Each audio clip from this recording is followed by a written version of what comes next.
দেখুন, আধার কার্ড কিন্তু আমরা সবাই ইউজ করি। আর এই আধার কার্ডের সবচেয়ে খারাপ যে জিনিসটা সেটা হলো এই যে আধার কার্ডের ছবি। এই ছবিটা আপনিও কিন্তু একবার আপনার আধার কার্ডে চেক করে দেখবেন, এই ছবিটা কিন্তু অনেক দিন আগের তোলা আর বহু পুরনো হয়ে গেছে, আর ছবিটাও জানি কেমন আসে। আর এটাও কিন্তু সবারই একটা কমপ্লেন থেকেই যাচ্ছে। সুতরাং আজকের ভিডিওটা কিন্তু এটা নিয়েই, আধার কার্ডের ছবি আপনি কিভাবে চেঞ্জ করবেন খুবই সহজে।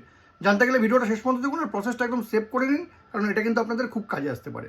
দেখুন, এই জন্য শুরুতেই যেটা করতে হবে সেটা হচ্ছে প্লে স্টোর কিংবা অ্যাপ স্টোর থেকে এই যে আধার এই অ্যাপসটা কিন্তু আপনাকে নিয়ে নিতে হবে। এর জন্য কিন্তু আপনার আধার রেজিস্টার ফোন নম্বরটা লাগবে, ফোন নম্বর দিলে ওটিপি চলে আসবে, আপনার অ্যাপসটা ইনস্টল হয়ে যাবে। এবার খুলে নিলেন, খুলে নেওয়ার পর কিন্তু এরকম একটা ইন্টারফেস খুলবে। এবার এখানে দেখুন বুক অ্যান্ড অ্যাপয়েন্টমেন্ট, আপনাকে এখানে ক্লিক করতে হবে। এখানে ক্লিক করে নিন। এবার এখানে ক্লিক করে নেওয়ার পর এরকম একটা পেজ খুলবে।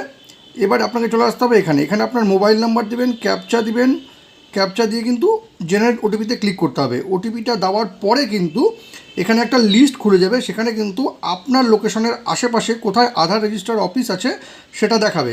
আপনাকে কিন্তু এখান থেকেই আপনার মানে যে কোনো একটা দিন আর সময় সেটা কিন্তু এখান থেকে অ্যাপয়েন্টমেন্ট নিয়ে অ্যাপয়েন্টমেন্ট বুক করে সেখানে চলে যাবেন, সেখানে আপনার ছবি উঠে যাবে। আর এইভাবেই কিন্তু আপনি নতুন ছবি আপনার আধার কার্ডে লাগিয়ে নিতে পারবেন। আধার কার্ডের ছবি চেঞ্জ করে নতুন ফটো লাগাবার এই দারুণ নিয়মটি বা প্রসেসটি যদি আপনাদের কাজে লেগে থাকে তবে কিন্তু এটাকে অবশ্যই শেয়ার করবেন। আর এরকম নতুন নতুন ইনফরমেটিভ ভিডিও পেতে প্লিজ সাবস্ক্রাইব আমার চ্যানেল সাবজেক্ট সম্রাটকে।